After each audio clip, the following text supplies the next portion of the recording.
Hello, welcome back to another Exchange podcast. And there's a lot going on in the world these days.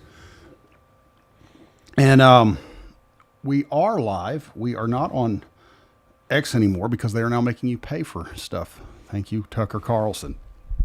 It was free. It's always nice when it's free, but there is no such thing as a free lunch. But it is good to be back, and been looking forward to this all week. Michael, say hello to everyone. Hey, I'm glad to be back. Glad to have y'all with us, and glad to have our guest with us today. Hopefully, we can provide you with a good show. That's right. And I'm sure we've all heard the phrase, leave your politics at home. We've all got, we're hearing people say that they're moving from New York and California and all these different areas. And I remember when I was still living in Tennessee, I had someone from one of those states move there. And I was asking him what he thought about Tennessee. He said, I love the state, beautiful state, but I hate the politics. I couldn't help myself. And I responded with, well, that's why you left your home state, is because of the politics. Yeah, So in that case, but as Michael said, we have a guest today, Robin Hayes, and she is here. She moved from California. Yes. And you didn't just hear that phrase, you actually did it. Tell us a little bit about yourself, Robin. Well, I am 46, and I moved to Arkansas a couple of years ago. And since we've been here, I've realized that life is much simpler. I feel like I have more freedom. I feel safe. I feel like it's much more affordable. It's beautiful. Well, let me ask you, when you say freedom, what do you mean?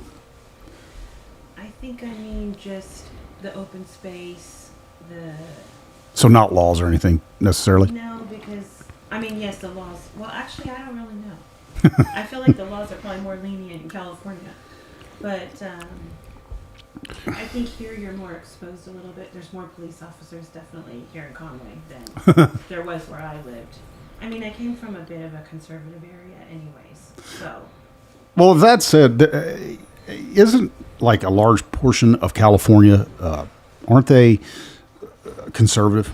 Yeah. It's basically clusters. Right. It's your major metropolitan areas are those that vote blue. Mm-hmm. But once you get outside of that, it's the same for pretty much every other state. Once you get outside of the urban areas, it's far more conservative. Which is really a great argument for the Electoral College. Because if we didn't have the Electoral College, thank you, Hamilton, if we didn't have the Electoral College, then you would have a few places that would get the say in every election that we have. And every one of those places, we've seen how their politics has ran those cities down, like Seattle, like New York. New York's another state that's a great state, but San Francisco. You name every major metropolitan city. The crime is rampant, and it's gun crime is off the charts. Look at Houston, Chicago, St. Louis. The list goes on and on. Little Rock. That's our most major city, and the crime is out of control. Kind of stealing away a little bit of the thunder there, but that's part of California's problem is prosecutors won't prosecute crime. Mm-hmm. The thing is, how many times do we hear this person committed this heinous act, and they should have still been in jail or in prison, but instead they got released or they were let out with no bail, and they go out and commit a murder or another serious crime that could have easily been prevented. Right.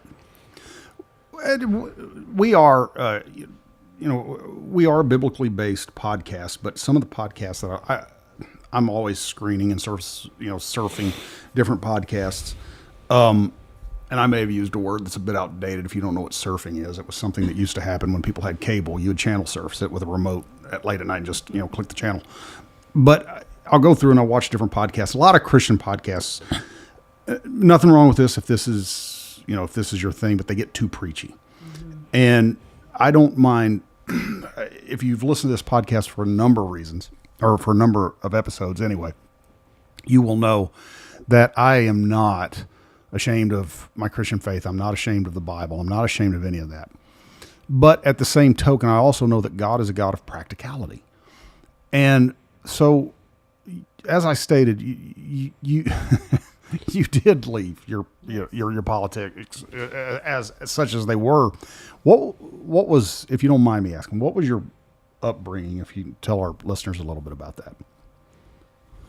Well, politically, my mom was very, I would say Democrat or liberal. In her mind, she wasn't a voter, but I know she was passionate about, like, just the whole liberal philosophy, I think. Like, she didn't like authority. You know, she cussed out a police officer. She cussed out anybody, really, who Yeah. made her upset. So, and then my grandma, on the other hand, didn't really know anything about politics, but my grandpa was definitely conservative.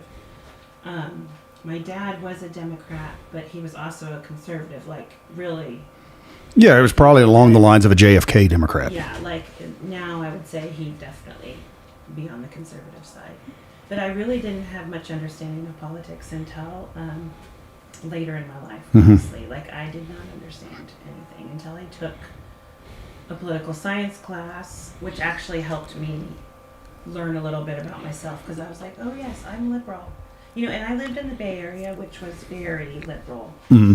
And I remember things not really sitting right with me either, like, you know, kind of their mentality of, like, if you're not this way, then you're, you know, Keep talking. if you're not this way, then you're, like, wrong, you know, like, since I wasn't vegan, you know, or just, I remember, like, I was part of, there was a lady who protested up in the Redwoods.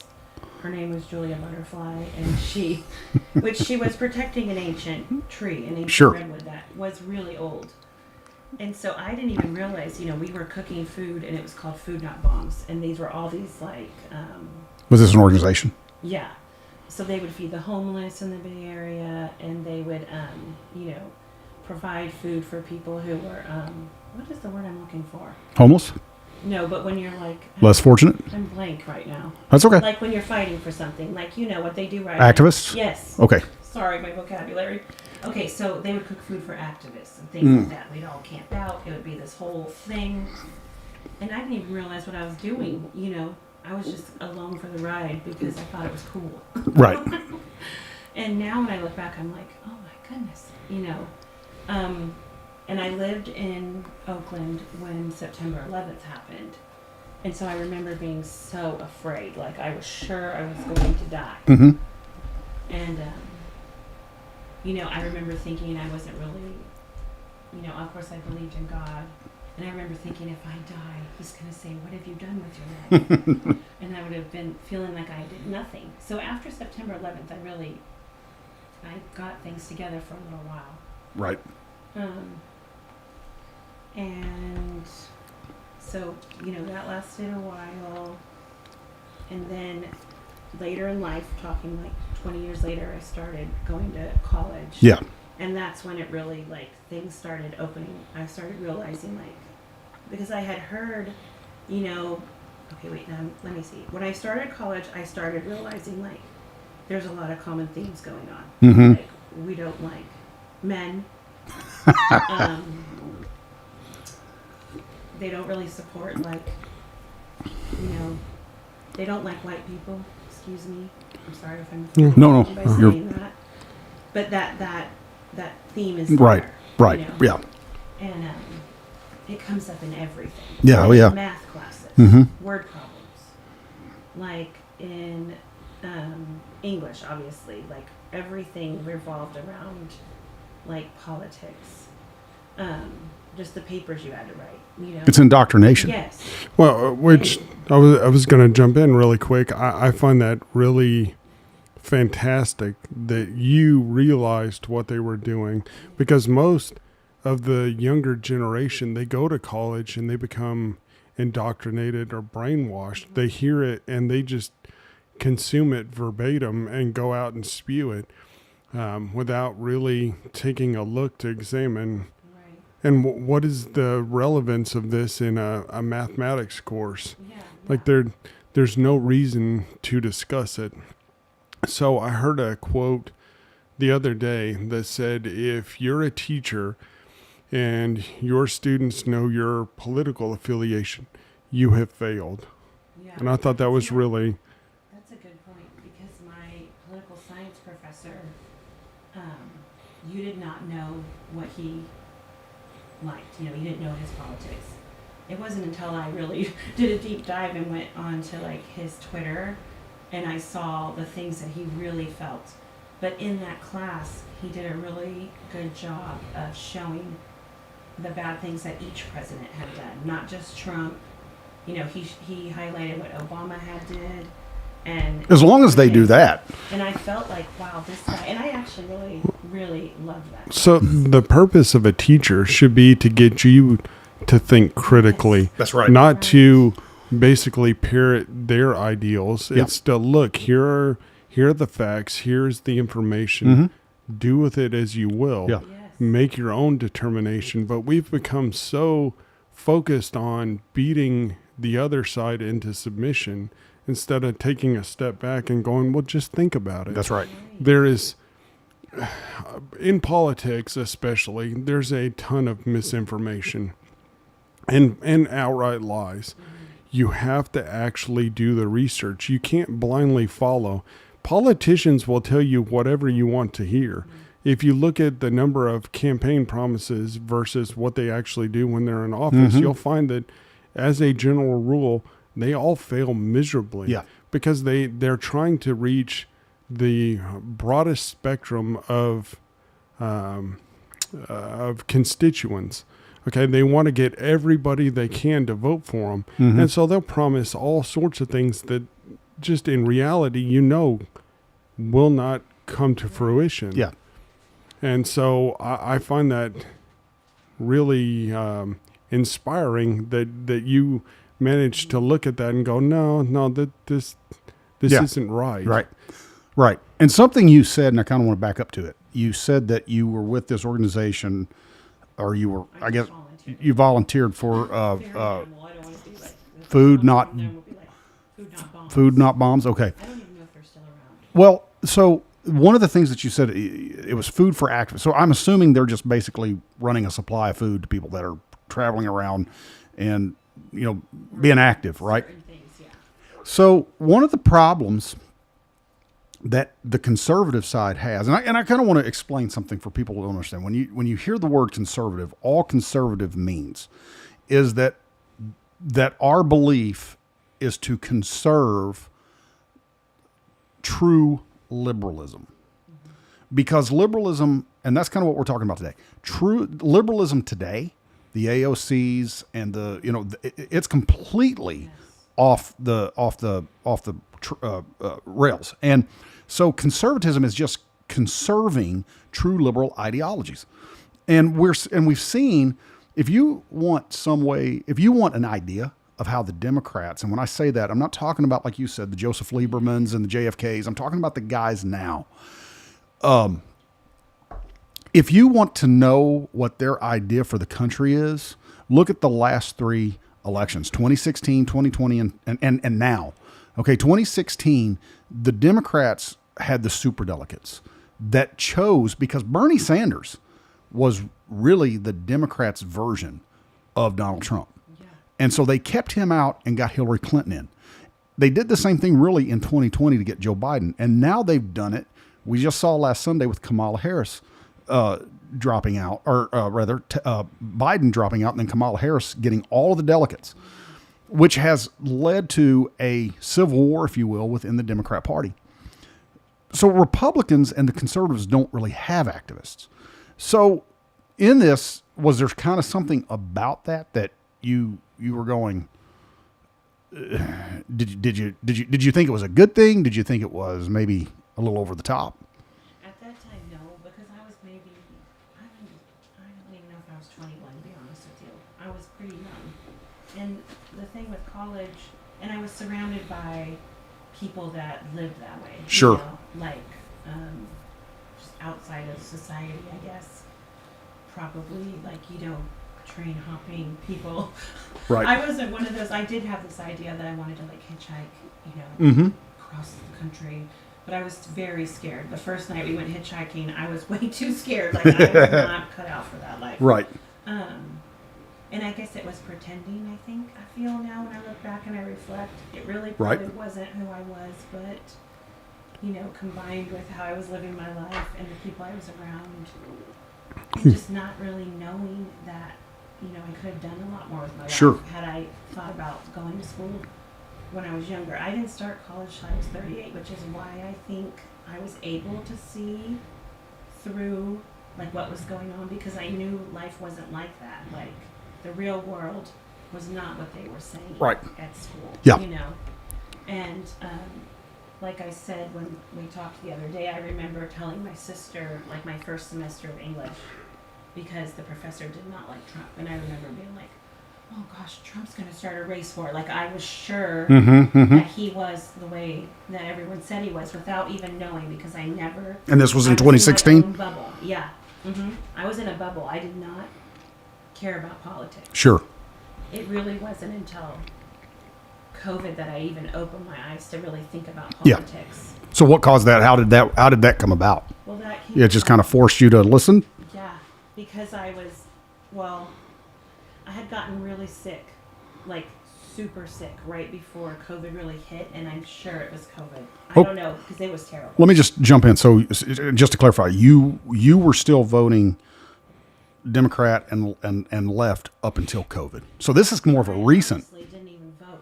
Okay. The first time I voted was 20 elections, and I'm not making that up. Okay. Well, hey, no, That was that. the first time I made the effort to go vote. Yeah. Because I didn't care and I didn't understand. But you had an opinion based on. Yeah, Right. ideologically, you Yeah. were still leaning that direction. Right.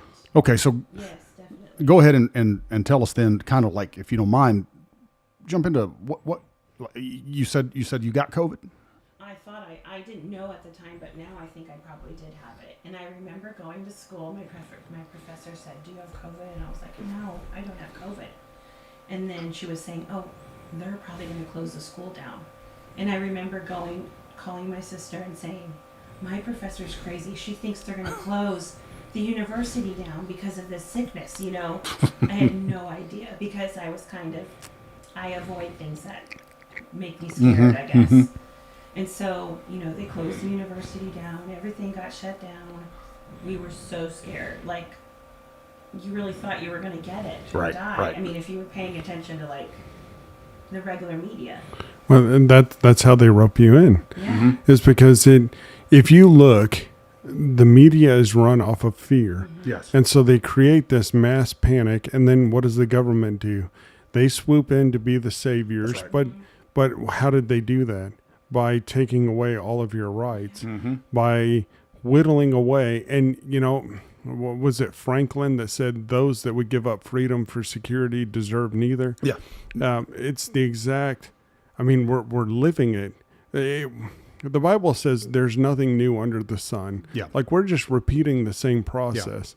But it really showed how far the government could go before people started to push back. And it really went a lot further than I would have thought before people said no. Yeah.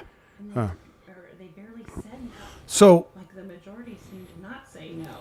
yeah, and I've never said this to be to insult or be insulting to people who vote on the left or believe on the left. But to me, it's always seemed like that most people that do vote along those lines are more on the low information side of politics. They don't keep up with They it. base it, like, on emotionalism. Like, well, that is wrong if that person can't go to college or get a job or gets, pulled over, or I can't think of, like, they just vote from an emotional state. Like, like women's rights, different. Border crossing. Yeah, like, and I can understand those things to an extent. Like, I really thought I was moderate, because there Yeah. are things Yeah. that, like, I can understand, like, like some of the race things, how they're like, there's no opportunity in the black community and things like, there's some things that I believe are true, like the education system, Mm-hmm.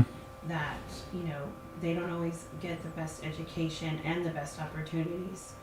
And it's also part, like the government's fault, the Democrat government. I don't know how to express it correctly. But I do see that there's a problem there. Yeah. And also, like Trump said, what's going to happen when, the illegal immigrants come into the country? They're going to take Yeah. over the black community. And you can see it happening, like with funding, Yeah. and there's programs and things like that. So that bothers me. Well, when they're taking these people and housing them and giving them an allowance and giving them all this money, that's money that could be going to the actual community. That's right. And now we're looking at, they think, 20 million illegal immigrants. You have to think this country was around somewhere between 330 and 350 million people. When you have 20 million people come in that aren't supposed to be there, and that's not including the people who harbor no ill will. How many? 20,000 Chinese one year, Chinese nationals. China's our enemy. It goes back to the Cloward and Piven, and if you don't know who that is, just go look them up. They were a married couple that they were college professors, and I believe it was called Rules for Radicals. I believe is what that one was. I may be having but anyway, what I am wanting to say is they that was one of their things, was to overload a system. And I remember in the 2020 election, I had friends that, and I don't mean this bad, but it was specifically women who, when it was brought up about the good that Trump had done in the 4 years he was in office, they were saying, yeah, but there's kids with, and I remember one of them specifically saying, hungry tummies. And I knew then I was going, they're playing on the emotions. And the thing about the Democrat Party is they've always had this savior complex. And the problem when a human has a savior complex, and this is where I'm going to get into the biblical side of things. When a human has a savior complex, what will typically always happen, there are strings attached with that. They create an oppressive environment. That's right. Because they create a dependency on them. Mm-hmm. It's no longer, hey, let me help you get to where you want to go. That's right. The old American ideal of pulling yourself up by your bootstraps and going out. And AOC says that's racist. Which is an absolute farce, because what she's saying is you're incapable. That's right. Without my help. That's right. And the thing is, you are putting them at a disadvantage by perpetuating that idea. Mm-hmm. You can be as successful as you want to be if you're not hindered. But by saying, here, you can't do it, let me hold your hand, then you create dependency on the government. And then when that dependency reaches they do it. It's a great society. Well, and they do it a lot of times to pander for votes. Mm-hmm. But they create this perpetual system where they can't get out because they've become dependent on all the programs. Like I said before, I have no problem with assisting someone who needs help, because there are times where like my mom, I was 15 when my mom died, and I guess it was 3 weeks after my dad died, my mom lost her job. And now, fortunately, my dad had a little bit of life insurance, so my mom paid the house and the car off. But we ate macaroni and cheese and fish sticks every day, period, because she couldn't afford anything else.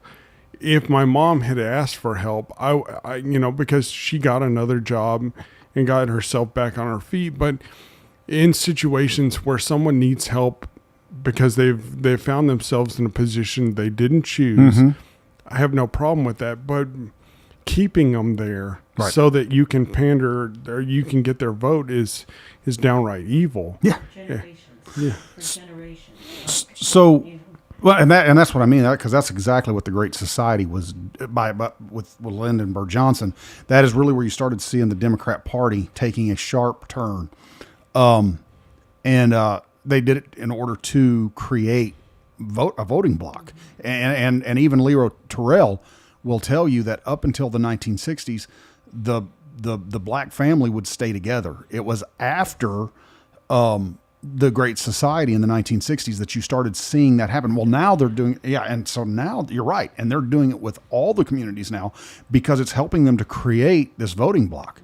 So, what was it? You feel like you're sick? Were you listening to his rally speeches? Were you his? Yeah. Because I did a paper on food insecurity. Mm-hmm. Okay, and the reason I did that paper was because it says Trump cuts funding to, SNAP, we'll just say that, for food programs. And I thought, oh my gosh, So I go in and I start doing the paper. Yeah. And I'm like researching it. Because I watched a documentary called A Place at the Table, which is about food insecurity all over America. I mean, it is a real thing. But, so I'm doing the research and I'm trying to get like different views because that's like a good paper. You show both sides. And I remember watching I probably was Fox News. And an African-American guy was on there, and he was talking about why he supported Trump cutting those funds. And I was like, oh my gosh, I agree with this guy. Like And this is during that time when you were at home. Time before Okay. I'd been red-pilled, technically. Yeah. And I was like, I see what he's saying. Like, it makes so much sense if you really look at it from a different perspective. Like, how that money keeps a person down, and then, they can't get out of it because they're so dependent on it. And then there is other side too, because when they do go get a job, the government almost gives them just enough where they can't even get it work because then they have to pay for childcare. Then they have to pay for, their rent, because they'll pay for rent and food basically. And they're not making enough money to support themselves and their family, so they get back into the system because it's just easier for them. Right. So it really keeps people in this mess out of just not being able to take care of themselves on a regular income. And does that make sense? No, it does. It's the same thing that banks do with high interest loans. Mm-hmm. So it's just sad because you're stuck in quicksand. Yeah. Like the more you struggle, the deeper you get.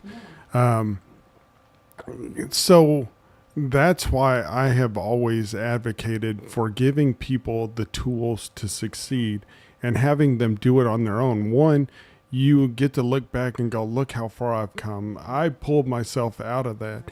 I've become successful. But you also don't create this dependency, and you also can divert money to other means. Yeah. If you look at, well, I'm going to, like I always say, go off in the weeds here. But if you look at the amount of money the American government spends that is just frivolous, we could do so much better if we better allocated the money that we do spend. And like I said, I would love to see people succeed on their own merit instead of having somebody keep them in a constant state of oppression. But you can't have that. I mean, you remember the episode we did, I don't know, probably been about 6 months ago now, where, they're basically declaring war on farmers and rural people, because rural people typically think for themselves. Flyover states, and of all people, it was the guy from Politically Incorrect. What's his name? Gosh, I shouldn't be forgetting his name. Of all people, I shouldn't be forgetting his name. Bill Maher. Bill Maher said, he said, the Democrats are going to have to understand that there's more people that live in the country between New York and California. So there's a huge landmass here. And he said, and furthermore, he said, out of all the people, he said, I enjoy going in and sitting down and talking with them, because he said, that they are just genuine. He said, when you're talking to them, they're not looking for the next guy coming through the room and get up and go talk to that person. Their conversation is with you. And because of that, what you end up having when we do a podcast like this, in the way back when, I mean, you had the Federalist Papers, and that's what the Federalist Papers were. It was founding fathers in many cases that were writing op-eds and writing posts, and today we would call it a post, in order to try to convince the American people as to why we should or should not expand the federal government. Well, but we need to get back to a point where we can have an educated conversation without just screaming, Yes. you're a misogynist or racist or whatever. Have a legitimate conversation. Yeah. And because here's what I've found. So I was always very conservative. Like going through college, I had a professor that would record her lecture, and every day I'd get home, I'd tell my wife, at the time we weren't married, but I'm like, you got to listen to this, because she'd say something, and I go, wait a minute. But I never really fed into that. I was always kind of rubbing against the grain. But I found that, like, I went to the college Republicans versus the college Democrats when Bush was trying to get elected, and it was John Kerry. Oh, yeah. And what I found was you couldn't have a rational conversation with a lot of people. They just simply, if you disagreed, it was just a shouting match, and they would just shout you down. Yeah. There was no, well, let me try to understand, or let's look at the statistics. Now, looking back, there's a lot of things that Bush did that I don't agree with. Mm-hmm. The Patriot Act is one of them. Because I've talked about this before, but when you put something like that in place, you have opened Pandora's box, and you have to look at what will people in the future do with it. I understand that we were in a whole nother world. I mean, we had never had an attack like that on American soil. And so... Well, a lot of things changed, too, because you got to realize that Michael Dukakis in 1989 was the last Democrat candidate to concede a presidential election, because you had 4 years of George H.W. Bush, and then you had 8 years of Bill Clinton, and then that runs us into the 2000 election, and Al Gore, kept the country going through until the Supreme Court finally said, hey, this is, and that's where we got the he was selected, not elected argument. And then we get to John Kerry. John Kerry didn't concede the election. They were going to try to pull that, but fortunately someone got to him and was like, hey, just don't. And so that's the reason why by the time we get to 2020, because Hillary Clinton is the one who started the Russian collusion, And then by the time we get to 2020, when you get the first Republican to say, hey, something's not right here, because if you go back to the Richard Nixon election, and I believe it was 1959, and Kennedy beat him, he only beat him by like 1,000 votes per precinct. And now everyone pretty much agrees that election was stolen, but Nixon didn't challenge it. Trump did. And so when he does, now all of a sudden we see everything that's going on. And so, we begin to see stuff like that. And I do think that there's some eyes beginning to open, and kind of like what you were saying, I kind of want you to finish that thought. You were writing this paper. They said, hey, he's going to cut this to snap. And then this guy, you felt the anger, and then you're listening to this. You said he was a black guy? Yeah. And he said, I agree with Trump doing that. What was it? Do you remember exactly what kind of that moment that the light bulb went off and you said? Well, I remember the moment, which fast forward, we'll go back to the original, like COVID. So I would lay in my bed and I'd watch Trump on YouTube. So he'd go on every single day, right? Giving his COVID report, basically. And I went in with an open mind because I really didn't know anything. I just wanted to know what's going on with COVID. So I'm watching him, and he's very repetitive, like his vocabulary is the same every day. But I immediately felt like he actually cared about the country, which I felt that, Yeah. And so I just kept watching him, and I'd watch all the way through the end, where all the reporters, like when they were leaving the room, all the way till Trump was walking out. And the questions were so just baiting questions. Yeah. And I know he got in an argument. I don't know. I wish I should have looked it up before I came in here. With a reporter, and they went back and forth, and it was a whole interaction. And that guy was wrong. And then later on that day, I saw like snippets on Facebook probably, and it was like only edited. It was like an edited out version of what Trump said to make him look like he was just the worst guy ever. But if you had actually watched the whole interaction, you would have seen the lies that were being told through the media. Yeah. So then, I was listening to Rush Limbaugh and conservative radio. The man, the myth, the legend. Yeah, and that's when they started talking about, look what's going on at the colleges. They're being indoctrinated, right? And I'm like, and they'd go over the list. Women's rights, race, I can't think of, everything that they talk about. Like, what? Equality and and so racism and yeah, basically racism, equality, gender, yeah. And so I was like, oh my, it validated what I had felt in my self, because I took a race and racism class. I'd walk out of that class feeling like I was a pile right, because I was white. Yeah.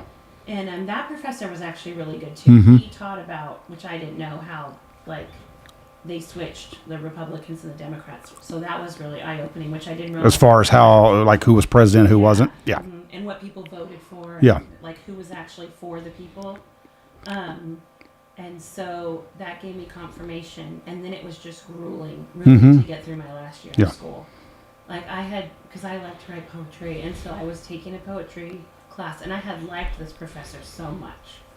And this was before COVID, right before. And I remember on the first day, he's like, there's going to be no racism in our poetry allowed, which meant only racism for white people was allowed. You can read between the lines real quick on that. Other people could write and say whatever they wanted.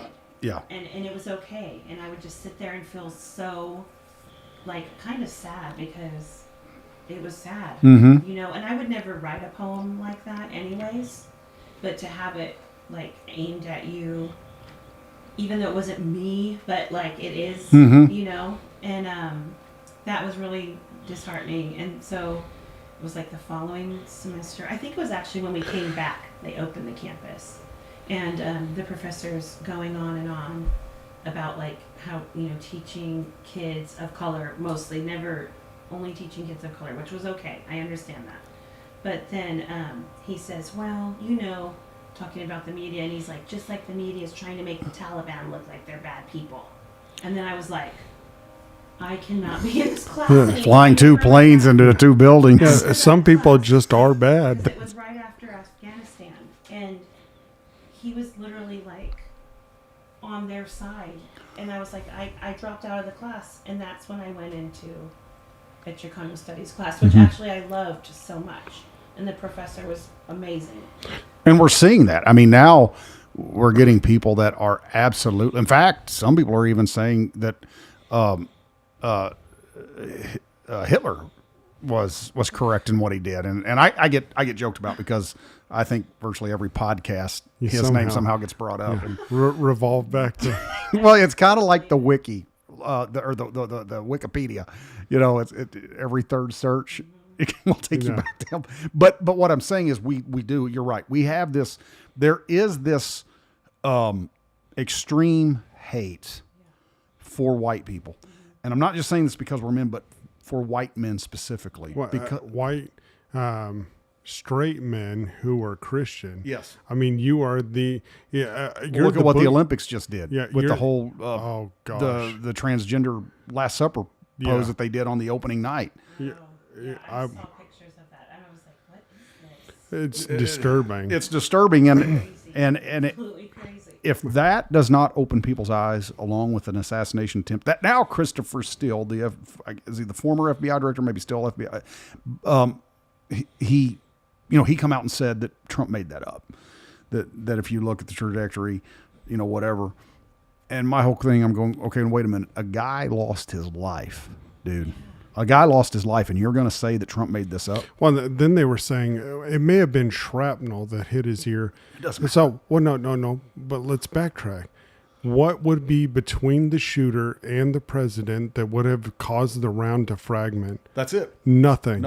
So it was a bullet. If you look at the freeze frame of the photo, that's not a bullet fragment. That's a bullet And then they were trying. People are trying to say that he did it for publicity. Let me tell you. Okay, I used to shoot expert. Like I always qualified expert with a rifle and with my pistol. 500 is a perfect score. I typically do in the high to mid 480s. I was very confident in we took an alert class, which is basically active shooter response. And we had a guy from North Little Rock SWAT who had two guys who were held hostage, and they were shoulder to shoulder in front of him, and he had a gun to one of their heads. So we're using simunition pistols, and we got helmets on and everything. So, because you get hit in the eye, it'll literally put your eye out. Anyway, he says some language I can't repeat and points the gun at me, and I shoot him right in the forehead. I was very confident in my ability to do that, but I wouldn't try to shoot your ear here at 3 feet. Yeah. Because there's no margin of error. Like that's the biggest farce. I cannot fathom how Setting up somebody that's good of a shot and trying to make it happen. Yeah, well, in a 20-year-old kid, like it just there's a whole lot of it that doesn't make sense. When you just look at his picture, you would have to be. When I look at his picture of that kid, there, he was the kid that was going to shoot him. I'm not fully detailed, but I'm like, just looking at him, his face makes me feel like that's not true. Like I don't know why. That he's not the guy who did it. Kind of Well- like the Oswald. Like Well- I just feel like he is a. Well, here's what I do think, and I think that this probably goes much deeper than we know, and I don't want to make any speculations here Well, because I will. yeah, and that's okay. I don't, for a couple of reasons, but I'm sure you heard all of the Trump is a narcissist, Trump is a misogynist. What narcissist do you know that would be trusting enough to let anybody shoot the tip of their ear? Right. No one. Narcissists aren't trusting people. Well, so here's the other thing. I promise you, if he hadn't run again, all of those 100 and some odd felony counts would have disappeared. That would have faded out of the news. It would have never gone forward. Yeah. All of the things that have occurred, who in their right mind, unless you genuinely cared, would subject themselves to that kind of treatment? To have to go to court in all these different states and have to lose all the money and, have politicians constantly berating you unless you genuinely, because like his son said, he could be sitting on a beach or be at Mar-a-Lago or he could be enjoying his life, but he's worried about the trajectory of the country, which I totally understand. We talked about it a couple of weeks ago, because at the time Biden was like, were you really better off 4 years ago? So the interest rates for a home, the average interest rate in March of 2020 was 3.29%. Yeah. It's over 7% now. It's over doubled. The cost of groceries has gone up like 45 or 55%. Everything. In fact, my wife went to buy a gallon of milk because our son consumes an enormous amount of milk. Cut him off. $4.19 for a Wow. gallon of milk. And it's just the cheap brand. Like, like this is not premium. And No, I'm going, he's at that stage, man, where he's growing, dude. good grief. Our grocery bill is astronomical. Yeah. And, if you look at it, it's... gas was cheaper. Everything was cheaper. Yeah. The average price of gas in March of 2020 was under $2. And it was like $1.89 or something. It was something like that. It was under $2 for sure. And you look at now, the national average is almost $4. We were completely energy independent. We were actually exporting oil and making money instead of importing. It's... Well, I look at the Declaration of Independence, and I look at a guy, then the Bill of Rights, and I look at guys like Donald Trump and Elon Musk, and they were very much reminded me of our founders in this one area, and where they, at the very end of the Declaration, he says, "And for the support of this declaration, with a firm reliance on the protection of divine providence, we mutually pledge to each other our lives, our fortunes, and our sacred honor." And as you said, Tesla's stock has plummeted. They have attacked Donald Trump's fortunes, and they have attacked their honor.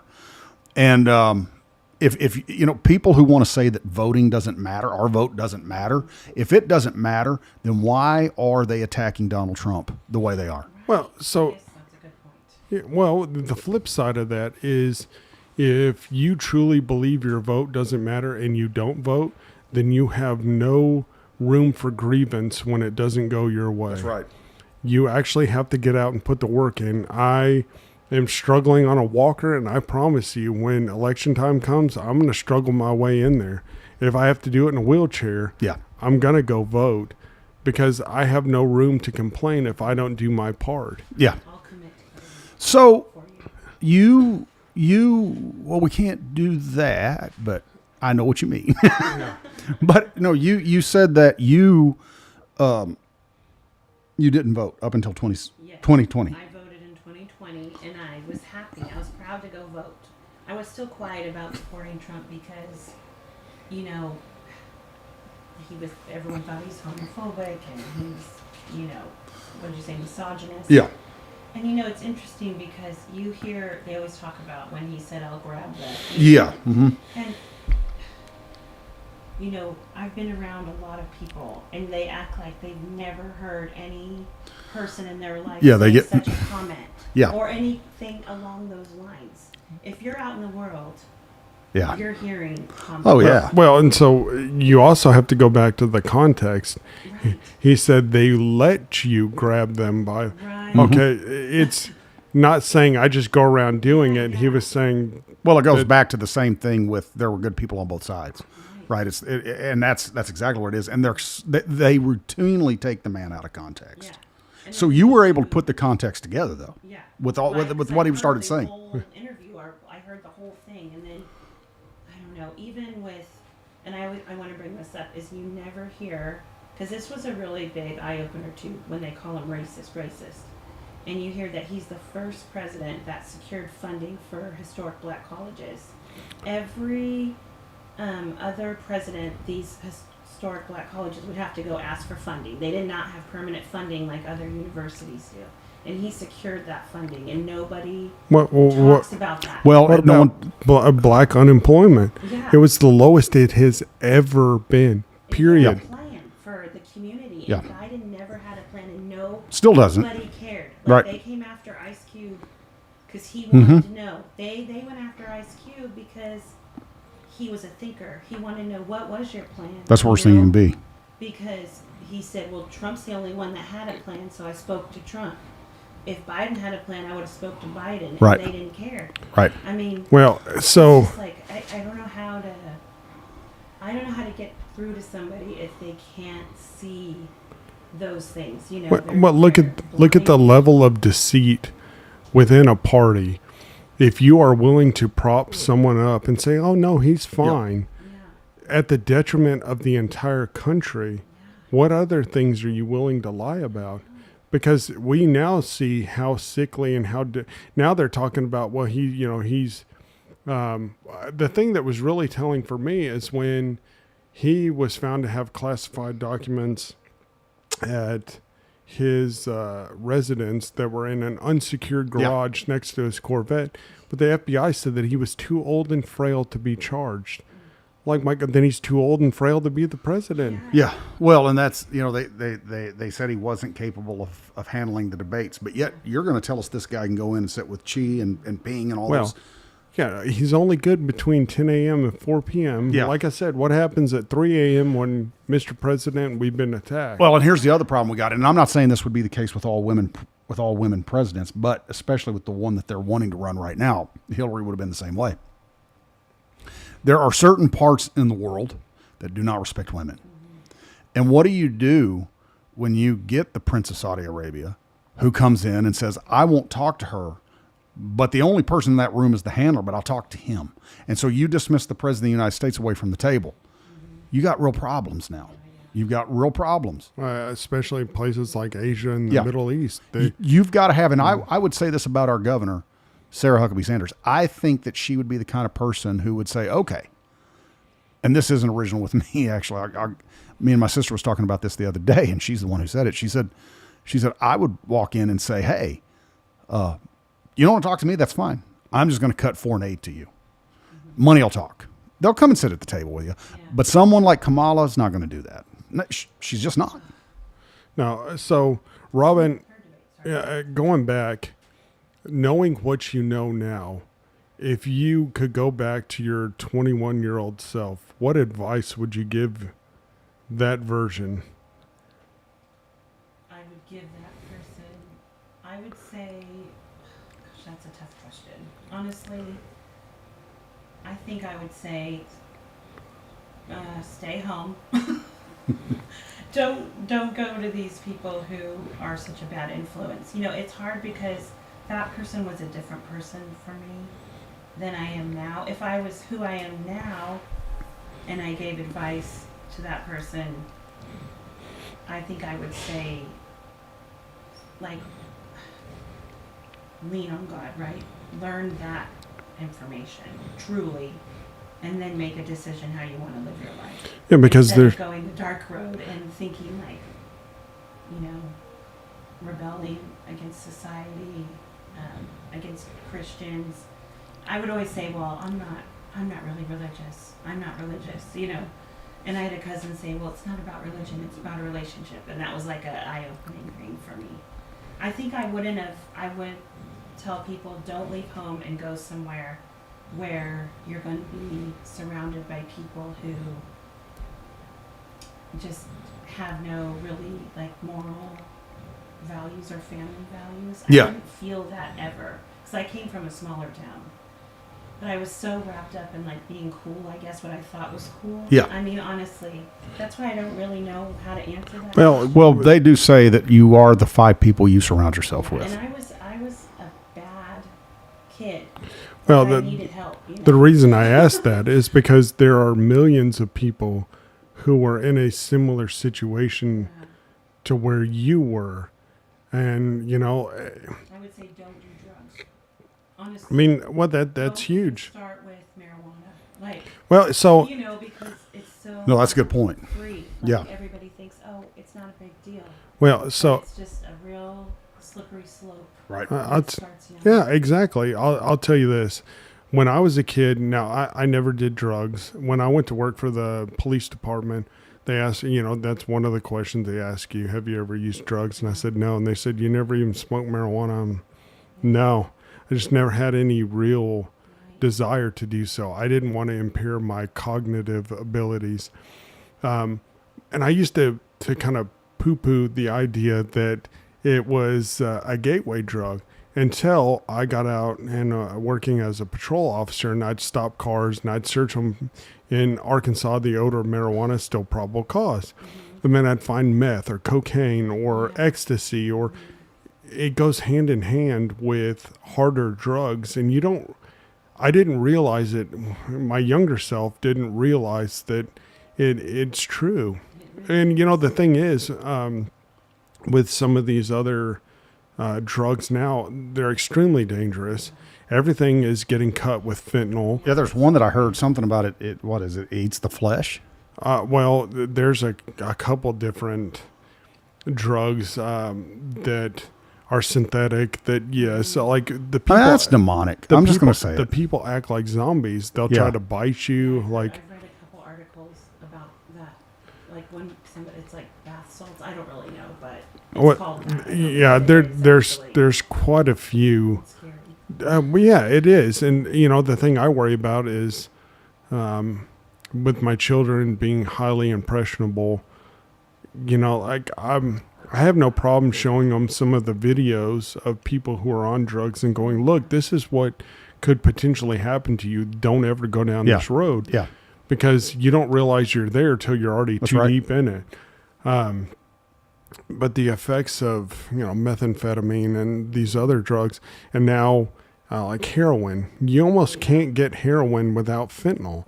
And so the craziest thing is, I worked in CID. I was a detective, but I worked with some of the guys who were the narcs, looking for narcotics. And we'd routinely have overdoses. And what would happen is if somebody died of an overdose, you would see that dealer's sales spike because they got the good stuff. I mean, it's insanity. Yeah. And so, going back to what you said, it's truly demonic. Yeah. Because name another species in the animal kingdom, look at the world, and look at the other quote unquote intelligent creatures. Which ones of them are self-destructive that don't try to propagate and continue their species? We're the only species that is so self-destructive. Yeah. We do things to harm ourselves. Right. And so I have to think that, well, I know, but for those that are listening, that's something beyond you that's acting upon people. Yeah. That's what you call spiritual warfare. For sure. To convince people to cut themselves or to do these hard drugs. Like I've seen firsthand the consequences of people doing this. Right. And the craziest thing is when I was still working at the university in Little Rock, we had a car pull up and they brought a girl into the hospital who had overdosed. And while she was literally dead, they had to Narcan her several times to bring her back. I mean, I thought she was complete. Unfortunately, I've seen a lot of dead bodies. She was dead. Now they managed to resuscitate her, but the girl that brought her, one of the girls that came with her to bring her in, had her arm tied off and shooting up in the hospital? In the ER drive-through, or the little driveway there. My first boyfriend I had for a long time, he was, I don't know, he died from a heroin overdose. We were already broken up, and this was many years, actually. I was already married and everything. And he died from a heroin overdose after being clean for, I think, a long period of time. But from the time he started using that drug when we were together, and from that time to when I finally left him or whatever, he had put 666 across his chest. I saw pictures, It just went to a whole other level. And it just shows you, like, how it took a person who was, a normal kid in a certain respect and starting drugs at a young age, because we were really young. I mean, it was before we were even 16. Like, wow. It's just bad. And that's a rough age. Yeah, I mean, I remember wanting to do bad from being very young, like elementary age. And I don't know where that came from, Now that I've learned a little bit more, I think it really was like an attack on me. Well, I mean, the devil will start, and I'm not afraid to say the devil. A lot of people say the enemy. Look, it's the devil. He will start. He's not all-knowing like God. Yeah. But what he can do, and we see him because Jesus tells Peter, he says, Satan desires to sift you like wheat. Yeah. Satan didn't know who was going to betray Christ. That's the reason why you see him segueing through the apostles. And until he finds Judas who lets him do it. Yeah. So, somewhere along the lines, he, and I know a lot of people's all into the generational curses and all that. And if you are, God bless you. Well, I really didn't understand. But at the end of the day, when you're saved, when you get saved, the curse of sin is broken. It's gone. Maybe you have a lingering thing that the enemy tries to fight you with, but at the end of the day, you're free. You have to accept that freedom. You have to walk in that freedom. And that kind of brings me to this question. What age were you when you started following Christ? Or let me not age, but about what time would you say that you can? Well, I know I always talk about this, but I accepted God in my heart when I was 12. Okay. It was a very real experience to me at that time. They were showing us the movie where they cut off people's heads and they're like, this is what's going to happen to you. And I remember being scared. I did not want to, have my head chopped. I don't know what it was, but whatever, it led me to go with the lady and accept God in my heart. But after that, I had a friend, we both did it at the same time. And I went this way, and she pretty much stayed the course. But, my grandma planted a seed when I was a little girl. And by the time from 12 on, I really didn't do anything with God, but pray, barely. I didn't even understand. And then in my early 20s, I started reading my Bible again. That same lady was mentoring me. Now I realized what she was doing. But I was so stubborn and prideful, and God was actually changing my heart. I mean, I remember I would listen to like Tupac, and I was smoking weed and everything. And I remember like naturally feeling like I have to stop listening to this. Like it was changing me from the inside out. And then I was stopping weed too, all because he was actually saving me. Right. But that same boyfriend, lived down at the beach at this time, and I wanted to go see him. And I remember I felt like the Holy Spirit was stopping me from going. Like I had a huge fight with my mother, which was a terrible fight. And then the brake lights went out on my car. I say this, and I remember driving through the stop sign, and I swear it was like the Holy Spirit was like, I don't want you to go. If you go down here, but I was so stubborn. Yeah. And I went anyways, and that was it. It was like closed off. Then my mom died, and I relied on the Bible to get through that. I read it every day. So God was kind of bringing you back to Him Always. At that. Yeah. Always. I've never been able to sit like in, I guess, I don't like to say sit in sin, but He never let me go so far away that I would say, oh, forget it. I don't know what He thinks. Yeah. I always came back. Well, you said something. You said your grandmother had an influence on you. She was a believer. 100%, yes. See, and that's kind of like what we've talked about. It's why it's so vital. It's so important because you don't know who. Parents, grandparents who have lived for the Lord, they don't know what kind of influence they're having on those kids. Well, so I would say just you never know what influence you are going to have on someone. That's right. Because if you profess to be something and then people see through it, you don't know what irreparable harm you may be doing. Like you can't come on Sunday or Wednesday or whatever and walk it out one day a week. No. But it's a process. People have to understand that this doesn't happen overnight. Yeah. And anytime you think you've completely achieved something, you're wrong. Like you need to reevaluate. And so if you're not moving forward, you're moving back. If you're not moving up, you're going down. Yeah. So it's a continual process. I kind of had a similar situation. Like I had been raised, my grandparents went to church, my dad did not. He was very secular. Now, he was conservative politically as far as I know. Now, I'll be honest, I didn't really get to discuss it with him. I mean, he died before I was old enough to really delve into some of the deeper topics of life. But he kind of had a born-again experience and really became involved in church.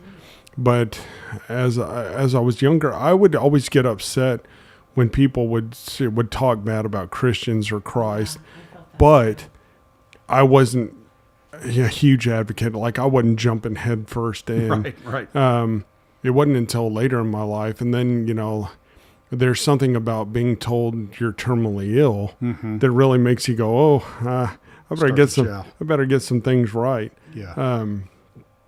But I think there's millions and millions of people that are walking and they don't realize that little tug of God that, people go, well, I hear this voice inside, or I just got this feeling not to do it. Well, I mean, that's the Holy Spirit. What they don't understand is God has imparted that in you.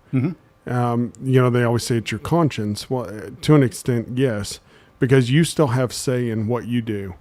God doesn't, you're not a robot, but God will guide you if you'll just listen. That's right. And so, and for those that don't know, Robin has quite an inspiring story, because she started coming to church and then got her. That's kind of what I wanted to, Yeah. if you didn't mind, just to take a few minutes and just kind of walk us through that. Well, I really do. Okay, it kind of starts when me and my husband made the decision to move to Arkansas. I was pretty scared, and he said, "Well, just pray about it." And I was like, "You're right," And I was totally still like not sober. He told you to pray about it? I was not sober, but we shook hands and we're like, "All right, we're doing this. We're moving to Arkansas," and we just committed. And at that time, I was praying and I was reading my Bible, but I was not absorbing it. I was, not sober, like I said, but not drinking. I haven't drank alcohol Yeah, in yeah. 10 years. Anyways, so honestly, God was answering prayer like everything that we had asked for. We had to sell all these things for certain prices. Everything sold for that price. We had to sell our mobile home, which is really hard to sell because it wasn't on a foundation. Sure. And this woman bought it cash when we were in New Mexico on our way out here. My house sold. It was just like Things were lining up. everything, but I was still in a massive depression. Sure. It was like I'd lost my grandma, who was like a mother to me, and I was praying a lot still, and God had told me, and I heard it very clearly, "You're not doing anything to help yourself," and I still ignored it. If Wow. I would have listened. Give me just 1 second before you go on, because I love what you just said. You're not doing anything to help yourself. Yes. God wants to do all of this stuff for us, but there is a responsibility that lies on us, and that is, yes, we trust the Lord, but He's given us the tools such as praying and reading the Bible.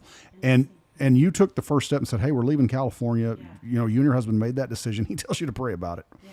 And once you guys decide, then you're in New Mexico without even knowing your house is going to sell and it sells. Yeah. Okay, so sorry, go Well, ahead. Okay, real quick, what brought you to Arkansas? What made you choose here of all places? I did a lot of research, and it just kept going back to Arkansas. Me and my cousin had a conversation Because Noah looked out the Arkansas. the twins were 2 years old, and we were my cousin's from Arkansas, who I love, and we just looked at houses and we daydreamed about it, and I really didn't know anything. And then I did more research, and honestly, we just chose Arkansas. We did not visit. I researched Conway, and I thought this is a good place because there's colleges, because I was going to get my master's, which I dropped out of that. But anyways, so that's how we chose Arkansas. I literally applied for the job for Jordan. I made it all this, and he left before us. And it's actually been a year, 2 years this week That you've been here? that he left. That he left. Okay. So I guess that's how we got here. But it took a long time to make me help myself.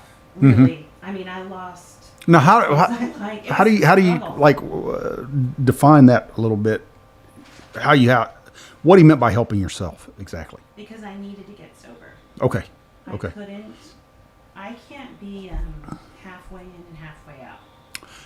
I can listen and I can pray. I Yeah. keep what I believe is my relationship Yeah. in that time of. Well, Jesus said in Revelation, you're either hot or cold. Yeah, and I never felt like he left me. I really cannot say. I shut him out, but I never felt like God was not having his hand in my life Sure. somehow. Sure. Because he saved me from so many things that could have been worse. Yeah. So finally, I had to come to determination, okay, I have to get sober. And that's what I did. I woke up, I said, okay, this is it. I'm doing it. And then after that, I had to turn off the first thing I did was turn off all my secular music, which is a huge thing for me. And, I asked my husband to go sober for 30 days with me.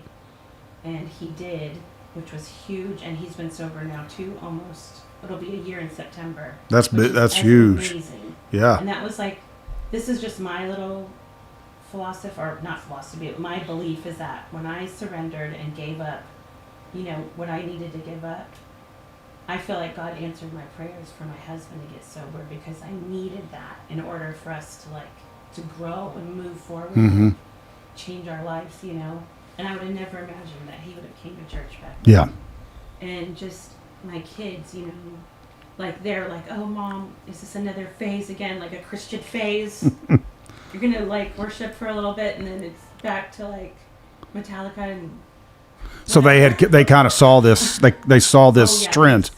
They've seen me. Okay. I believe they've seen me get better. I mean, I feel like I'm a different person in a lot of ways. I still struggle, but not with sobriety, not with anything like that. Yeah. More myself work and stuff like that. Well, That's the human. like I said, but there is growth. Yeah. Oh yeah. You will find that this will be a lifelong process. Yeah. The thing that I didn't know or understand was how hard it really is.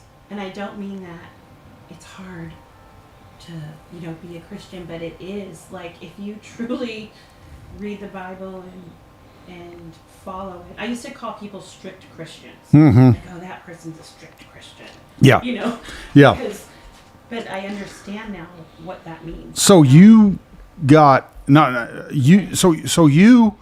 One of the things you're doing was you're saying, "Hey, we're getting out of California because you knew you had to get away from influences, Yeah. friends, right?" Well, I mean that because I that just needed to get out of there. that's kind of where Abraham found himself. Mm-hmm. God says, "Get out of the land of your fathers," Yeah. because Abraham is a man who is in the middle of idolatry. He's in the middle of Canaan, which would eventually become Babylon. And so he is in this place where God says, "Get away from your family, get away from your, all these people surrounding you." And as I said earlier, I mean, you are the 5 people you surround yourself with. Same thing with Lot. Yeah, that's right. The same. And so you guys were here. We went Were you- through a lot. Were you okay? Here, like I went through. Let's talk about that just Huge. a little. Let's talk about that a little, if you don't mind. Okay, so I mean, we know I was a pothead. That's what I was, and I was a major. Like it was like all day, all night. I would spend my money on it, all my money, really, all the extra money. I don't know how I did it now when I look back. Jordan was the only one working. Like we were worried, we were scared. I sold my truck. Like everything that I could have like prevented if I would have just helped myself back then. I could have saved, I could have changed all that. Sure. Or God could have. But you had to hit rock bottom. Yeah, really, like in myself. Mhm. Like this emotional, I call it the dark pit. Yeah. Because I would be in my bathroom, which is now my prayer room. And I mean, I would be in this state of like guilt and shame. Like I would still listen to like Derek Prince, I loved him. Oh yeah. I would listen Love to Derek him Prince. and I would be like, that's what's wrong with me. Like, I have a demon. Or it's a spirit of this, And I would cry, like this. I would listen to this lady read some Bible verses on TikTok. And I would just cry. And I would be like, I can't do this, like I don't want to quit. Like it Yeah. would just be this whole battle. And I just came to the end of myself, I guess is how we would put it. That's the best way to put it. Like I couldn't, my kids were suffering. Yeah. I was a terrible, I felt like a really angry person Yeah. now that I see the difference. I get the worst road rage that you ever imagine. Like I thought I would cry over road rage. Like it sounds so trivial. You but were like, wanting God to deliver you from it. back, yeah. I wanted to not be angry anymore. I didn't want to live that way, but I was scared that I didn't want to backslide again. Sure. Like I knew when I committed this time, I was like, I have to Well, no, stay the course no matter what. my grandfather was an alcoholic for years, and after he got saved, his favorite soft drink was root beer, but he would not drink root beer because at that time, the only root beer you could get was if you couldn't get it in a can, was in those bottles that looked like a beer bottle. Yeah. And his name was Ed Tipton. Mm-hmm. His name was actually Thomas Edward Tipton, but he went by Ed. And he said he wouldn't drink it because he said, I don't want anybody to think that and say that Ed Tipton has backslidden and went back on the bottle. Right. And what you're saying, I love. When you decide, and that's what I mean by you help yourself. I loved what you said there. You help yourself because God will deliver you, but there are some ties you got to cut. Oh, yeah. And I'm not talking soul ties. I'm talking ties to people that are going to influence you in that way. Right. Well, how many times does the Bible say to be of sound mind or to be of a sober mind? Yes. Or Which is funny. I had a friend who got off alcohol because of that very scripture. Or, you talked about it being hard. It is hard. Paul talks about having to crucify your flesh. You will still have, temptation never completely goes away. You have to learn to overcome that and ask God for help. Excuse me, let those who want to follow me take up their cross. It's not an easy process. It's sometimes there's growing pains, but what you find is you have such a better outlook. Like your life improves drastically, but you also get that resistance that you were just talking about. The devil doesn't want to let go. No. And, when you were talking about how you would sit there and cry, I mean, he had you exactly where he wanted you, because you're doubting your self-worth. You're feeling like I can't do this. And that's something I battled with. I used to sit there and go, well, why am I worthy? And now I go, why am I not? Yeah. Like I said, there's a process. You have to be a willing vessel. Mm-hmm. Yes. God will never force you to do anything. Mm-hmm. But when he says to do something, You do it. You better do it. No, it's like one person I love to listen to, and he did this, what's called 5 year through the Bible, and he takes 5 years, and of course he thoroughly breaks it down. Of course, this guy's already passed away, but he said God had begun to deal with him to do that, and he said, I don't have time. And he said, next thing I knew, he said, I found myself in a hospital bed dying with cancer. And he said, God made time for me to do it. Yeah. Well, so this is something I brought up in the last men's meeting. You're only allotted so many hours and so many dollars. Yeah. It's important that you invest them in the right places. Like you talked about, if you want to smoke some marijuana, you'll scrape up, you'll find a way to make it happen. If you want to be involved with the church, or you want to have a closer relationship with Christ, you can find a way. Yeah. People devote so much time and money to sports and to Facebook or social media or television, or you name any number of things that are not innately bad, but you can put them on a pedestal. Like you are only allotted so many hours on this earth. Mm-hmm. That's right. What are you saying is truly important in your life? So you said I'm sorry, go ahead. No, you don't. You said that you had some struggles after you came here. Yeah, I still struggle. Well, and I think that's always going to be, that's why James says that we contend for the faith. But you said that you had some struggles. So was it just the struggles to want to go back to that, or was it the struggles of missing home, or just? Struggles of, no, I don't miss home. Okay. I miss my grandma, but I don't miss. Okay. It was just the struggle, honestly, personal struggle. Like, am I good enough? Right? Am I able to do this? Is my belief, like, I don't even want to say struggle with belief, but I think that is a struggle when you come from the world, like, you have to kind of separate, like, that intellectualism and really, like, get in the spirit, I guess. Yeah. Well, Go ahead. you have to have the faith of a child. Yeah, and you But- have to humble yourself. From Because as a child, you look at your parents and go, they can solve every problem. That's right. You never worry. It's the same thing as an adult. You have to go, okay, I'm incapable of fixing this situation. I need your help. That's why Jesus said, I give you my peace.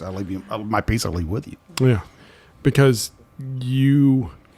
that's one of the fallacies or one of the things I hear people say all the time. God never gives you more than you can deal with. Oh, yes, he will. Oh, yeah. Because he wants you to learn to rely on him. Yeah. Because here's the thing. If we could do it on our own, if you could make it through this life and not need anyone's help, then there was no purpose in Christ dying on the cross. That is 100% false. And you hear it perpetuated constantly. God never gives you more than you can handle. Yeah, sometimes he does. Yeah. And that's the whole, you got to get back and go to the source. Rely on him. Yeah, And so every time you feel overwhelmed, that's when you need to really make time and sit right. down and go, look, I'm struggling, because I do it a lot. Yeah. I'm struggling. To do that, So what? because it takes time. Where did the point of just absolute surrender, for lack of better words, kind of come from? Where did that kind of I happen? didn't have a job. Okay. Again, rock bottom. That'll always make it happen. There's a lot of like how the home was in strife, I would say, in its way. Me and Jordan have always know we were staying married. You know, we're never going to get a divorce. But I grew up with alcoholism. Yeah. You know, both my parents, just total dysfunction. I mean, they did not know how to solve the problem. You know, my mom never, I don't know what she did in her intimate moments by herself, like, because I know her mother had to have planted a seed in her as well. But just watching my kids, it's mostly my, everything I feel like to get better is for them, you know? But it was just really personal, like rock bottom in myself. Like, I cannot go on living this way. Never that I would be suicidal. Sure. But I couldn't imagine living my entire life, like, Yeah. worrying about how I'm gonna get high with weed. You know, like it's just such a terrible place. Like, I understand, you know, not everybody was like me, because I can't do anything a little bit. It has to be all day, all night, at the expense of my family. You know, they knew everything about me. It wasn't like I was a big secret and my kids didn't know. You know, they knew everything. And And it wouldn't they have, knew when I quit. I said, Yeah. okay, I'm quitting. Today's the day I'm quitting. And I'm not going to go back. It's where they kind of like, yeah, okay, we've heard this before. well, and it wouldn't have mattered if you tried to hide it. Yeah, They exactly. would know anyway. That's right. And sometimes the more we think we're hiding something, the more apparent it becomes to everyone else. Yeah. I didn't want them to live like me. I don't want them to live like that still. Like, even when I stopped drinking when I was younger, it was because I didn't want them to have a mom who. Sure. But essentially, it was like not the same as her, because I was always been with my kids. You know, she'd go to the bar every day at nighttime. But I always just wanted to be a better parent than I had. And even everything, like going to school, I don't even know why I did that, but it was because I wanted to get that bachelor's degree, you know, to prove to myself. Like, Nothing wrong with that. you know, I just, To you it was a milestone right. that, hey, I'm breaking this rut, this routine that. 'Cause I failed everything Yeah. when I was growing up. Yeah. Because I was rebellious. Yeah. in school. You know, I was just always rebellious. But then there was, like I graduated from adult education. But I was only 17. I graduated a year early. And I had to do elective credits, so I write poetry and I write, you know, mostly poetry. And this teacher just loved me. He's like, you're such a good writer and all these things. And if you do a speech at the graduation, I'll give you your government credits and all this. So I did a speech and I was really proud of myself, you know. But I didn't invite my dad. Like, I was You just didn't? still rebellious. You didn't? Yeah, I was like, ugh. I don't know, like, there's been positive things that I've done, Yeah. but I never just could believe in myself, you know. See, even now, like, I've been reading my Bible really every day, multiple times, the same books. And it comes out of me, like, when I try to talk about it, but I can't quite, you know, I can't be like, Well, this verse says this. No, and I used this at the men's breakfast last Saturday, and it goes back to, you know, I tell people, you know, I always worried about college algebra, Yeah, yeah. and I had a teacher and I had a tutor that was helping me, but I had to familiarize myself with the concept of algebra to be successful. And it's the same thing with reading the Bible. We have to familiarize ourselves with the Bible for it to become revelatory and to grow within us. And that sounds kind of like where you are right now. Yeah, I mean, because I used to get mad when people would be like, I would write about God when we were moving. When we moved here, I'd write these like things that were not really true, probably. And they'd be like, oh, I'm so happy to see your walk with God. I'm so happy. And I'd get offended. I'd be like, and I do that here sometimes. Well, I've believed in God since I was 12, you know, like, but now I understand not them saying, I'm proud of your walk with God, but now I understand like what it means to be a baby. Yeah. And grow. And there's a sermon or teaching, I'll say, from Derek Prince where he goes, if you want to get past the second grade, you've got to get past the second grade. You say, I need to pass the second grade, God. Yeah. Help me pass the second. So I'll find myself saying, I need to pass the second grade. Like, I try to tell my kids, you know, nobody can see my hand gestures, but if you want to stay here with God, you can stay right here. Yeah. And you never have to go here and here and Yeah. here. And He'll take you to the most beautiful places that Yeah. in your mind, you know. Yeah. And I can hear him saying that now. If you want to get past the second grade, you've got to get past the second grade. he's so smart, you know. But I just feel like even the Holy Spirit, right? Like Yeah. God reveals things to you at a little bit at a time, and just be like learning about the Holy Yeah. Spirit, right? Yeah. Because I can't say God told me this, God told me this, God told me this, because I don't hear Him like that. I don't hear Him every day, Yeah. everything I do, you know. Mm-hmm. But I want to. Yeah. But I feel like it takes time to, and it takes prayer to get there. Like, Well, it's a relationship. yeah. It doesn't all just when you're in a when you and Jordan got together, you didn't know everything about each other. It's a process. But you said something too, and I don't mean to cut you off here, but you said something that you two made a decision. You're not getting divorced. Right. Yeah. You married each other. And sorry, go ahead. Oh no, you know the thing about the Bible is there. I don't know how many people are aware of how many cross references there are in the Bible. There are over 65,000 cross references.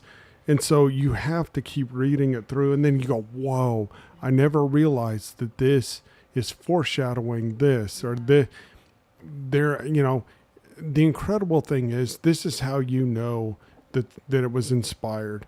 It's 66 books written by 40 authors over 1,500 years. It all flows. You know, we talked about this a little bit before, but you know, Christ fulfilled over 300 prophecies from the Old Testament, which is impossible. Mm-hmm. Statistically speaking, it would not happen. Well, anything above a magnitude of 5 is considered impossible. Well, I mean, we're well beyond that. But the more you read it, the more you absorb, and the more you're like, wow, I never realized that before. And but here's the thing: God can't reveal it all to you right up front. It's a process.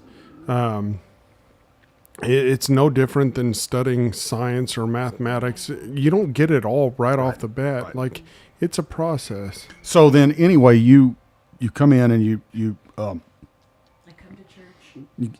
was this the first church you came to? Well, no, God, I told the story that I was driving by this church. This was after I was sober. I knew I needed to get into a church if I was going to. I had to do that. Yeah. And so I was driving by. I was trying to get to the park over there. And God said, I want you to go to that church.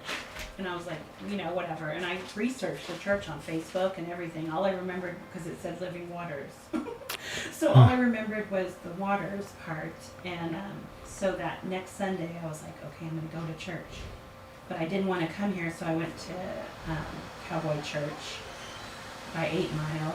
And that was fine, but it wasn't where I was supposed to be. So then the following Sunday, I came here. And I sat out in the parking lot, you know, thinking, I don't want to go in there.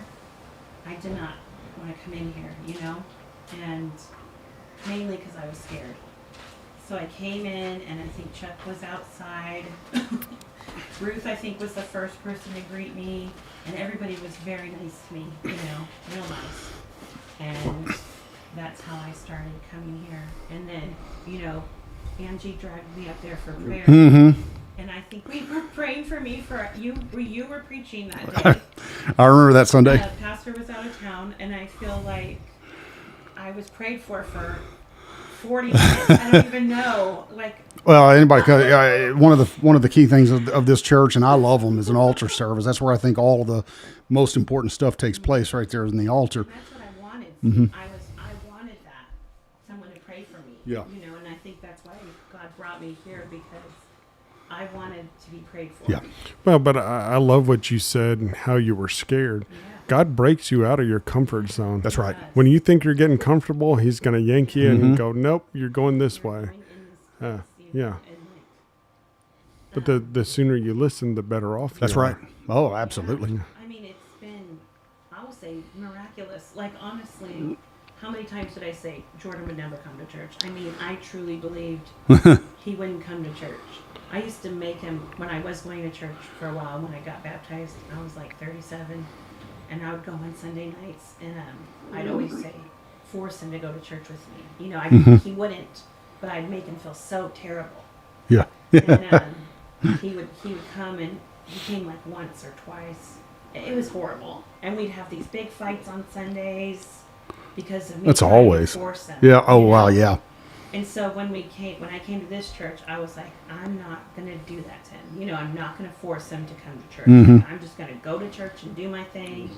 And I remember the first Sunday he came, I was shocked. yeah, Well, we so- were all shocked. We so- said, if you love me, you'll go to church with me. Did he come on a Sunday or was it a Wednesday? A Wednesday. That's what I thought. It was the first service. Yeah, it was on a Wednesday night, and and I just and he just kept coming back. But that's really kind of the key thing there. Is it's like, yeah, you want to try to get people to come, but at the end of the day, it's God who you want to draw, because Well- if He does, the Holy Spirit draws. That person won't get away from it, and that's, I think, what kind of a lot of what we've talked about here today. And I think a lot of it is that, as you've seen, and it's not just the politics. The politics was part of it, but in reality, and I wanted to use this as an example of what I've been talking about for months on this podcast about a great awakening. Because when God starts to awaken people, it's not that you're going to vote Republican. Right. It is that you're going to vote for righteousness. And things that we've seen, such as what we saw with the opening of the Olympics and the transgender Last Supper. Look, I understand that's a picture, that's a depiction, but they are slapping the face of Christianity. Blasphemy. And so when you begin to see how things are shaping up, I mean, people go, look, I can no longer live where I'm at. Right. I've got to have better. I've got to do better. I've got to have something better.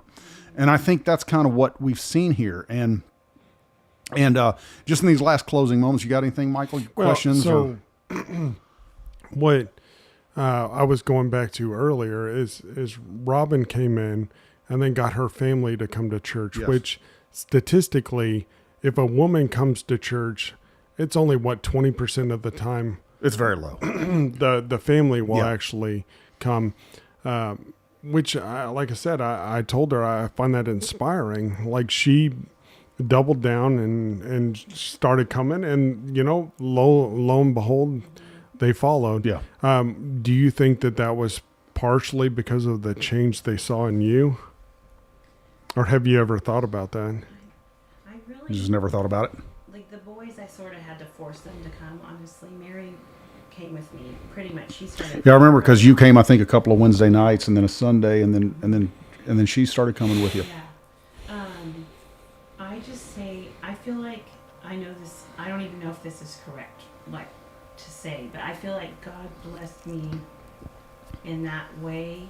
Like it was Him that brought them to church for our family. Like because this is just like I feel like since I surrendered.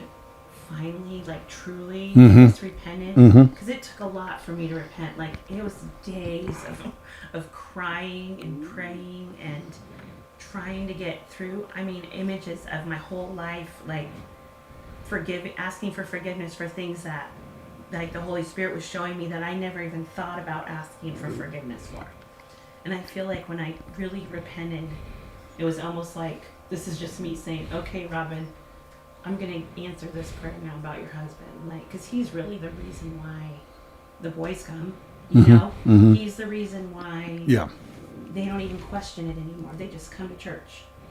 And so I feel like, to me, I like to say it was God's blessing to me for, Right. for surrendering. Like, that's how I feel because I can't explain it really any other way. I don't feel like it was me. And I feel like they're like what I say about Jordan. I've always said it. In his heart, he's nothing but a good Sure. person. Yeah. And when he got basically free from alcohol, he was able to to get back there, you know, 'cause it was a long time of drinking. Yeah. And, Yeah. you know, but he's always been a good provider and a hard worker and an honest person. He just had that Yeah. problem, you know, because of who knows why, his own issues with life, you know. Well, that's the way my grandfather was. Yeah. He, you know, great man.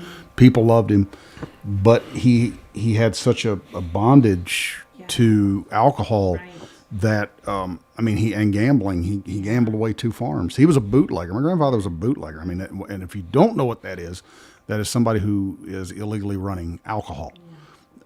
So I mean, he was involved with some shady characters. But when he got saved, when his funeral, he lived for the Lord. I don't remember how many years. I think it was less than 20. But when he got saved, when he was buried, they could not get the people inside the church because of people that he had actually won to the Lord, and the family had no idea who they were. So there is that change that occurs in people, you know, and a lot of times, like you, I mean, if you will allow people to see that change, that is what's undeniable. Right. You can try to argue it all you want, but it's that change. Well, you can't browbeat them. No. Yeah. So, boy, if I could talk, I'd be dangerous. So, the thing is, like you talked about that before, you can't just sit there and be so overbearing. That's right. They will see the fruits. That's right. Right. And then they'll go, I want that. That's right. God will start to draw them in. But I think a lot of your family success was because you submitted Right. and you listened. It took you a while. Yeah. Like God said, go there. And you're like, well, I'll try this other place. But once you finally get to that point, you get to where you're, okay, I'll do what you ask. You start to get the reward. But, you know, like going back to, if you leave a situation because, for instance, you leave California because they're so far in debt, the politics are out of whack, they don't share your values, then don't perpetuate that in the next place in which you reside, because all you're doing is creating that same problem somewhere else. You have to learn to break away and in this instance, you know, like really follow Christ, and the rest will fall in place. Yeah. But, you know, it's how hypocritical is it of people to go, I can't stand it, I can no longer function here, so I'm going to go somewhere else, and then do the same thing. Yeah. I Like- actually fear it coming here. I'm like, where will I go? Yeah, I'd well, go somewhere else. You know? yeah, But, for I mean, and I don't see how someone would choose Arkansas. Like, if you're coming from California with those politics, this is not the state to move to. You know, like, I don't see why someone. I always feel like if you're going to move here, I don't see how. You're wanting to get away from that. Yeah, but I mean, I know people definitely do. Like, well, and they like. and that's the they like thing, those you know, policies. coming from Texas, those that are listening that don't know, I'm originally from Texas. And we used to have bumper stickers and stuff, don't California my Texas, because there were so many Californians coming in because the cost of living is so much lower. You know, they could sell their house and go buy a mansion in Texas, but they were bringing their politics with them. And are like, that's the exact reason you left. Why bring it here? It doesn't make sense. Yeah. And so that's something I would caution people on. If you're trying to escape a situation, don't perpetuate it and find yourself in the same predicament. If you're truly trying to get out, make a change. Yeah. And you'll find that your life is much more positive. I think, like, I did many things, you know, like, I would like astrology, I read Middle Eastern religious books, I took a religious class, you know, So you were searching. yeah, always, but I never could escape Jesus. Like, Yeah. when I used to talk about, I'd say, well, when I pray, I see Jesus, because that's the only person I've ever prayed to, you know, this Right, is what right. I would Mhm. say, and, I feel actually like, you know how Christianity has this like, oh, all the bad things that come along when you say I'm a Christian. Yeah. Mm-hmm. And it's like, it's just because they don't know, right? They just don't know like the beauty of God's love. Yeah. Well, so I would posit that the reason that Christianity is so attacked is because it's the actual answer. So here's the thing. If I were the devil, I wouldn't need to attack all these other, like, you believe in chakras and crystals and all Yeah. this stuff, because you're going the wrong direction, which is why you don't see people going, hey, that's foolish, it's nonsense. It's widely accepted. The only thing that's truly, really attacked is Christianity, because that's the only true answer. That's right. And, once people realize that, they're like, oh my gosh, like it was right there in my face the whole time. Nothing like that hatred, or it's like the most loving thing that if I could put it into words, it's like a loving, I've said this a million times, it's a loving warm blanket. Yeah. When you feel that love of God, there's nothing that anybody could ever tell you that is not real. Like, once you've experienced that, that's it. Like, to me, you could tell me anything you want, he doesn't exist, or, anything. Once somebody experiences that, then they see, like, the love of God. That's right. Yeah. And that's kind of the hope when you are a believer, a new believer, right? A person who just comes and accepts God in their heart, and that's it. Like, we want to get them to that place where they can feel that love. Like, how do we get someone there to that place? You're right. And that's where the Holy Spirit comes in. Yeah. That's what, Jesus told Simon Peter, he said, flesh and blood has not revealed this to you, Simon. He said, but the Father has revealed this to you. And Jesus also said, he said, no man comes lest the Spirit draws him. Right. So, that is how we do it. But yet, on the same token, we live a life because Paul says we are living epistles. And like you said earlier, and kind of something I wanted to bring up, you said that you were concerned that some of the people that you knew may move here, or it may come here. The politics may come here. I don't care if people like. And I can understand what you're saying there. I can understand what you're saying there about the politics coming here, because it does seem like that there is this thing where the Democrats are trying to play a 3D chess, or whatever. But at the same time, I will always say, you've heard me say it on this podcast, I will always say that at the end of the day, it will always fall square on the shoulders of the church and upon the people of God, the Christians, because it is our responsibility to pray and to seek him. The Bible says in 2 Chronicles 7:14, if my people, which are called by my name, will humble themselves and pray, then I will hear from heaven. I will heal their land. We don't have to concede to loss. Does that mean we won't have some rough times? Sure. But that doesn't mean we have to concede to loss.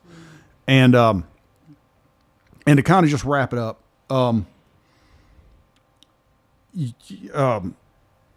what would you say to someone listening right now that may be struggling with some of the things that you struggled with 5-6 years ago, politically, spiritually?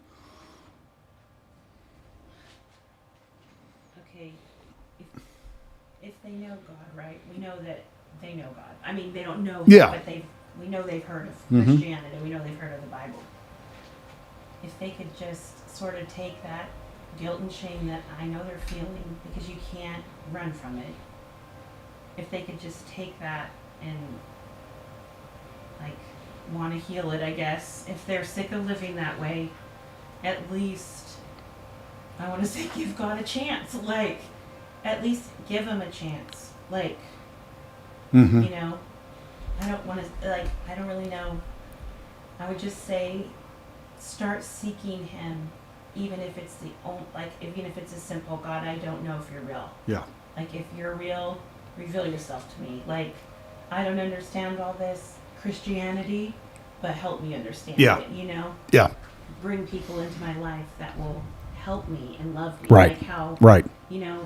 like, I feel like you have to really listen to people who read the Bible. Yes. You have to get the Bible in your life. If that's the Absolutely. only thing I can say, Absolutely. is otherwise, like me, you make up your own Mhm. God. Like, Mhm. well, God loves me no matter what, which He does. You make him in your own I image. believe He does. Yeah. But like, it's okay if I get drunk every day. Yeah. It's okay if I smoke weed every day. Mhm. God still loves me. He Yeah. still loves me. Okay, like, remember when I used to question about grace? Well, what Yeah. is grace? Yeah. Yeah. Well, if they're doing this, then why Right. is everyone? Yeah. Then what's the point of accepting God in your heart if you're just going to keep living the That's way right. you're always living? That's right. Like, you have to understand what grace really is, which I feel like I understand it a little better now, because I see how I fall short every day Sure. trying to do the right Yeah. thing, and that's what grace is. And It gives you the strength to overcome. Yeah. And so I think it's just important to get a solid foundation Mhm. and humble yourself, because God's not going to like humble us. He's not Yeah. going to be like, He's not going to make you know Him. Right. So, I mean, I would say don't go to college. No, I'm just kidding. I would say You're sounding like me now. you have to have a real plan, Yeah. And I know for people, just forget about what society says about Christians. Like, don't listen to that. Find God on your own. Seek Him out and let Him meet you, I guess, in that place that you're at. And Mhm. if you truly want to know Him, He's going to find you. He's going to take you out Yeah. of whatever situation you're in, Yeah. you know? No, you're absolutely right. I hope I answered that correctly. It's hard No, to you did. answer You did. questions. You did fine. Michael, what do you got? Well, so Jesus said, the world's going to hate you. They hated me before. You have to accept that some of the blowback is going to occur, and you have to put your trust and your faith in Him. You'll find that your life, the Bible never says that you'll be devoid of trial and tribulation. Yeah. It's just that you have something to keep you anchored That's right. That's when right. that occurs. The thing is, if I had a piece of advice, when I found out I was sick, I used to play Call of Duty with this kid. And then, this is going back, I think he was like 14 years old when we started playing. Well, he's now in his mid 20s. And he's like, if you could go back, what advice would you give yourself?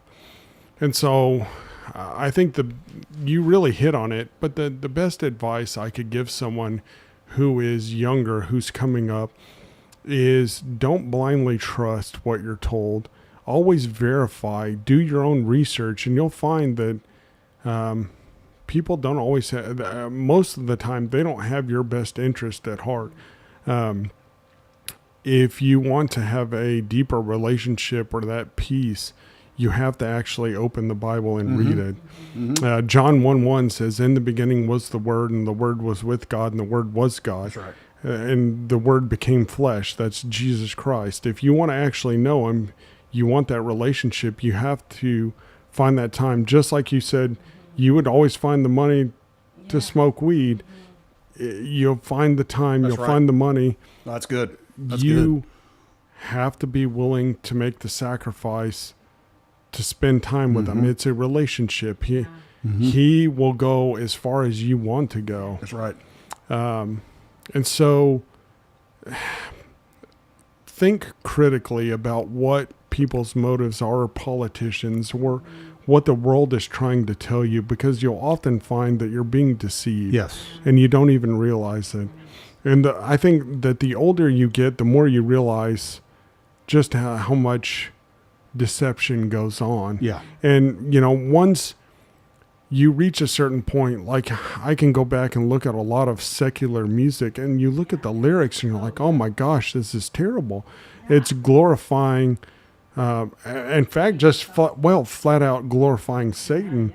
Yeah. You don't realize how many lyrics, and when you're repeating that and you're speaking, I've said this time and time again, but when God wanted to create the world, what did He do? The heavens and the earth, He spoke it into Yeah. existence. Yeah. The Bible says that there's the power of life and death in the tongue. That's right. So be careful what you speak. Be careful what you repeat. you have no idea, and I don't think any of us will truly realize the amount of spiritual warfare and Yeah. the things that go on until we pass on from this That's life. right. I didn't When- even understand spiritual warfare, really. Well, so So I was taken, like, really, like, praying. when you're repeating these things and you're glorifying Satan, Yeah.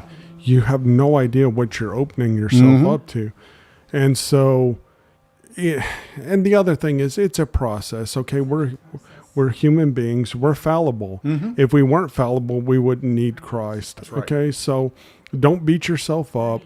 Don't get into that mindset that I'm not worthy, because that's exactly where Satan wants you to right. be. Very true. That's right. Um, It's really true. Oh, yeah. Just take it one day at a time and go, Mhm. God, where do you want me to go today? And I really have to do that now, Yeah. because I'm living literally a day at a time.